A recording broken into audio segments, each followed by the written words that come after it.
దేశం అభివృద్ధి చెందాలంటే, అదేవిధంగా ఆంధ్రప్రదేశ్ రాష్ట్రం అభివృద్ధి చెందాలన్నా ఖచ్చితంగా ఈ ఎన్డీఏ కూటమికి నేను మద్దతు ఇస్తానే కోణంలో ఆంధ్రప్రదేశ్ రాష్ట్రానికి సంబంధించిన అదేవిధంగా లోక్సత్తా పార్టీకి సంబంధించిన వ్యవస్థాపక అధ్యక్షుడు జయప్రకాష్ నారాయణ పేర్కొనడం జరుగుతుంది.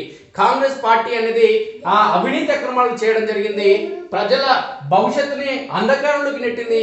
అదేవిధంగా ఆంధ్రప్రదేశ్ ముఖ్యమంత్రి వైఎస్ జగన్మోహన్ రెడ్డి తెలంగాణ సమాజంలో అవినీతి అక్రమాలు చేయడం జరిగింది. కాబట్టి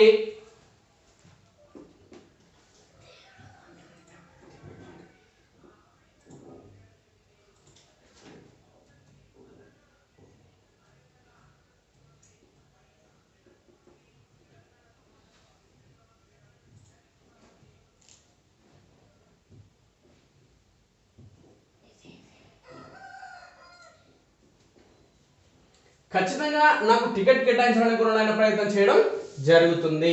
ఇక ఎన్డీఏ కూటమికి నా మద్దతు ఉంటుందనే కోణంలో ఏపీకి భవిష్యత్తు కూడా ఉంటుంది. ఏపీ ప్రజలకు సంబంధించి, తెలుగు ప్రజలకు సంబంధించి ఖచ్చితంగా మంచి జరగాలంటే ఎన్డీఏ కూటమికి మద్దతు ఇవ్వాలి. జాతీయ స్థాయిలో ఈ దేశాన్ని వరుసగా 2 సార్లు అధికారంలోకి వచ్చిన కాంగ్రెస్ పార్టీ అనేక అవినీతి అక్రమాలు చేయడంతో పాటు ఈ దేశానికి 55 ఏళ్ళు ఈ దేశాన్ని పాలించినటువంటి కాంగ్రెస్ పార్టీ దేశంలో పేదలను కడుపేదలుగా దిగజార్చడం జరిగింది. ఎవరికి ఉద్యోగ ఉపాధి అవకాశాలు కల్పించలేదు. అదేవిధంగా ఆంధ్రప్రదేశ్ సంబంధించిన ముఖ్యమంత్రి జగన్మోహన్ రెడ్డి ఆంధ్రప్రదేశ్ రాష్ట్రాన్ని అష్ట కష్టాల పాలు చేయడం జరిగింది. అభివృద్ధిలో పూర్తిగా వెనుకబడేలా చేయడం జరిగింది.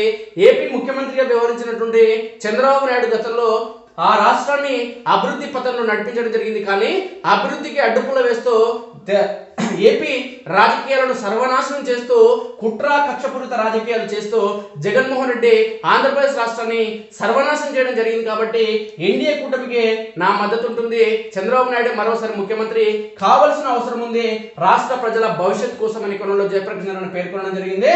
ఇక త్వరలో జరిగే సార్వత్రిక ఎన్నికల్లో ఎన్డీఏ కూటమికి తమ మద్దతు ఉంటుందని లోక్సత్తా అధినేత జయప్రకాష్ నారాయణ ప్రకటించారు.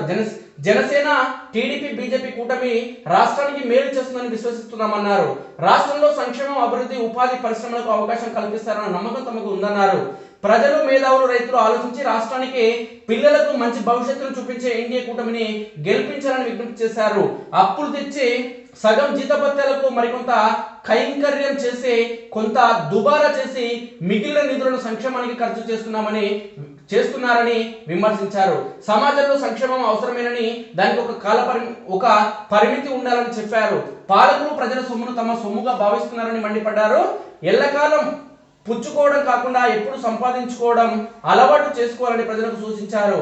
ప్రభుత్వంలో జరుగుతున్న ఏ తప్పును ఎత్తి చూపిన వెంటనే కులం, మతం, ప్రాంతం తెరపైకి తెస్తున్నారని అన్నారు. రాష్ట్రంలో ప్రశాంతంగా స్వేచ్ఛగా ఓట్లు వేసే అవకాశం ఉంటుందా అనే సందేహం సర్వత్రా వ్యక్తమవుతుందన్నారు. అసమర్థులు, అవినీతి పరులు పాలకులుగా ఉన్నప్పుడు సంస్కరణలు సాధ్యం కావని చెప్పారు. రాష్ట్రంలో పరిశ్రమలు, ఉపాధి లేవన్నారు. 20% ఉండాల్సిన అప్పులు 43% పెరిగాయన్నారు. ఉద్యోగుల బకాయిలు కలిపితే 50% అప్పులు పెరిగాయని, రాష్ట్రంలో చంద్రబాబు చేసిన అభివృద్ధిని వైసీపీ నిర్వీర్యం చేసిందని, ఈ పరిస్థితుల్లో కూటమి విజయంతో రాష్ట్రం అన్ని విధాలా అభివృద్ధి చెందుతుందని తాను 100% విశ్వసిస్తున్నారని జయప్రకాష్ నారాయణ పేర్కొనడం జరిగింది.